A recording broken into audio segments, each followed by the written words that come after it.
ఆచారాలు వేరు, మన సాంప్రదాయాలు వేరే ఉండొచ్చు, కానీ మనమంతా హ్యూమన్ బీయింగ్స్, మనమంతా మనుషులం, మనమంతా అన్నదమ్ములం. ఆ ఒక్కదాన్ని మీరు గుర్తుపెట్టయితే వచ్చున్నారో మీరందరూ కూడా ఎవరైతే మీ మీతోటి మీ విగ్రహంతో వచ్చే వాళ్ళు ఎవరైతే ఉంటారో, మీ ఊరేగింపులో వచ్చే వాళ్ళు ఎవరైతే ఉంటారో, ప్రతి చోట మనకి 5,000 మనం చేతుకున్న 5,000 సమానంగా ఉంటుంది. అలాగే ప్రతి ఒక్కరిలో ఎవరో ఒకడు కొంచెం అతి చేసే వాళ్ళు ఉంటారు. డ్రింక్ చేసిన పర్సన్ కానీ లేకపోతే కానీ ఆ రిలేషన్ అనేది దెబ్బతినకూడదు. అది దాని ఇంపాక్ట్ అనేది సంవత్సరాలు ఉంటుంది. ఎప్పుడో ఒక 30-40 years బ్యాక్ జరిగిన సంఘటన వల్ల ఈ రోజు అందరం మనం పీస్ కమిటీ మీటింగ్ చేసుకుంటూ ఉన్నాం. మిగతా చోట్ల అన్ని చోట్ల వేస్తారులే, కానీ ఖమ్మం కొంచెం ప్రత్యేకతగా ఉంటుంది కమ్యూనిటీ. కాబట్టి ఇటువంటి పీస్ కమిటీలనే సంబంధించిన పాటలు పాడడం కానీ అట్లాంటి ఏమీ నిషేధించబడ్డాయి, అటువంటి ఏమీ లేదు. అలాగే ఏదైతే దారిలో రూట్ ఇస్తారో ఆ రూట్ లో పాత సాంప్రదాయం ప్రకారం ఏవైతే ఉన్నాయో ఆ సాంప్రదాయం ప్రకారం మాత్రమే విగ్రహాలన్నీ కూడా ఆ దారులలో వెళ్ళాలి. అలా కాకుండా వేరే దారులు వెళ్తామంటే కంపల్సరీగా దానికి యాక్సెప్ట్ చేయండి. దాంతో పాటు మీరందరి నుంచి మేము అడిగే సహకారం ఏంటి అని అంటే, కంపల్సరీగా విగ్రహాలు ఈవినింగ్ 6 లోపు నిమజ్జనానికి కంప్లీట్ అయ్యేట్టు మీరందరూ సహకరించాలి. ఎందుకు అని అంటే గుర్తుపెట్టుకోండి, మనం ముందుగానే దాన్ని అంచనా వేసుకొని చేసుకోవాలి. వాటర్ అక్కడ ఎక్కువగా ఉన్నాయి, పొరపాటున ఏదైనా ఒకటి జరగడానికి పండగని ఎంజాయ్ చేయాలని ఆశిస్తూ ఉన్నాను. మరొక్కసారి చెప్తున్నాను, ఎవరైతే మీకందరికీ తెలుసు ఎవరైతే ఉన్నారో అక్కడ ప్రతి చోట మంచి చెడు రెండు ఉంటాయి. ఎక్కడైతే న్యూసెన్స్ ఫెలోస్ న్యూసెన్స్ క్రియేట్ చేస్తారని మీకు ఐడియా ఉంటుందో వాళ్ళకి ముందే వార్నింగ్ ఇవ్వండి. అలా వార్నింగ్ ఇవ్వని పక్షంలో సమస్యలు తలెత్తుతాయి. అటువంటి వాళ్ళని మటుకు మేము కంపల్సరిగా చట్టాన్ని ఉపయోగించాల్సి వస్తుంది. మామూలుగా అయితే మేమందరం ఫ్రెండ్లీ పోలీసు, మేము కూడా మీ రకం జరగకుండా చూస్తారని ఆశిస్తూ ఉన్నాను. ఒకవేళ అలా జరగకుండా ఏదైనా పొరపాటు జరిగింది అని అంటే, పొరపాటున ఏదైనా పడితే ఏదో అక్కడ పెద్దలతో కూడా మాట్లాడితే ఏదన్నా కావాలని న్యూసెన్స్ చేస్తే మటుకు కంపల్సరిగా ఇబ్బంది పడతారు. ఎక్స్ట్రీమ్ లెవెల్ 307 వేయడానికి కూడా నేను ఏమాత్రం వెనుకాడు. లా అండ్ ఆర్డర్ విషయంలో ఎక్కడా రాజీ పడము. మీతో ఫ్రెండ్లీ పోలీసింగే, మీతో ఉంటాం, మీతో కలిసే తిరుగుతూ ఉంటాం.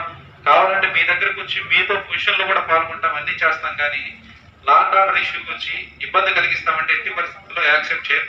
కాబట్టి దయచేసి మీరందరూ కూడా సహకరిస్తారని ఆశిస్తూ సెలవు తీసుకుంటున్నాను. Thank you very much. అలాగే వినాయక నిమజ్జనాలు అయిపోయిన తర్వాత ఏదైతే ఎంటీ ట్రాక్టర్స్ ఉంటాయో అవన్నీ కూడా అక్కడి నుంచి అక్కడ మర్రి చెట్టు ఉంటుంది, కిందకి దిగిన తర్వాత మర్రి చెట్టు కాడి నుంచి అక్కడ రూట్ తయారు చేసి అది క్లియర్ గా ఉంది. అక్కడ అప్పుడు మీ అందరికీ తెలుసు, వినాయక చవితి దసరా అంటే ఎస్పీ గారు వచ్చారు.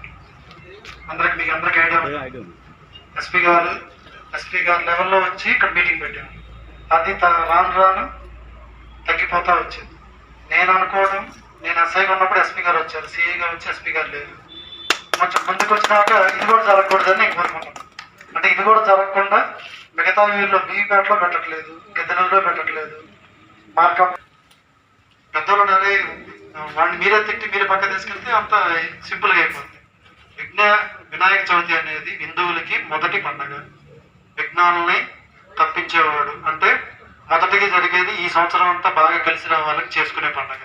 ఈ పండుగలోనే గొడవలు పడితే ఈ సంవత్సరం అంతా ఏం కలిసి వస్తుందని, అంతేనా? దానితో పాటుగా ఒక కొడుకుని తల్లి దగ్గరికి చేరుస్తున్నాం. ఆ ఉత్సవం యొక్క ముఖ్య ఉద్దేశం ఏంది? విఘ్నేశ్వరుణ్ణి గంగమ్మ తల్లికి చేరుస్తున్నాం. అంటే తల్లి యొక్క చెంతకి కొడుకుని చేరుస్తున్నాం. దాన్ని ముస్లింస్ ఏమి వ్యతిరేకించే వాళ్ళు ఎవరు ఉంటారు ఇక్కడ మన దగ్గర? అందరూ వాళ్ళు కూడా స్వాగతిస్తారు. దాని గురించి ఏం ప్రాబ్లం లేదు. మన వాళ్ళని ఎవరైతే పర్మిషన్ పెడుతున్నారో వాళ్ళు ఖచ్చితంగా దాన్ని పాటించాలి. విగ్రహం పెట్టిన కాడి నుంచి ఆ విగ్రహం తీసేదాకా కమిటీ వాళ్ళదే బాధ్యత. నైట్ పూట ఖచ్చితంగా అక్కడ మినిమం 3 పడుకోబెట్టాలి. ఇప్పుడు ఆవులు ఉన్నాయి రోడ్డు మీద, బర్రెలు వస్తున్నాయి. అక్కడ మనం ఏం చేస్తాం? పిల్లు అట్టికాయలు అన్ని కాయలు కడతాము. ఆవులు వచ్చి ఏం చేస్తాం? నోటు లేని ఆవు వచ్చి తింటాం. ఆ టైంలో విగ్రహం చెయ్యిరిగిద్ది, ఇంకోటి జరిగిద్ది. అప్పుడు ఏమంటారు వాళ్ళంటే? మేమంటే పడదు కాబట్టి మీరు పెట్టాలి, గవర్నమెంట్ నుంచి మేము పర్మిషన్ ఇవ్వాలి, ప్రొజెక్షన్కి మీకు బందోబస్తు ఇవ్వాలి, మీ యొక్క మత విశ్వాసాలని మేము గౌరవించాలి. దాంట్లో ఎటువంటి డిస్ప్యూట్ లేదు. 6 o'clock దాటి ఎప్పుడన్నా జరిగిందా? మనం ఉన్నప్పుడు 6 దాటి ఎప్పుడు జరగదు. మరి ఇప్పుడు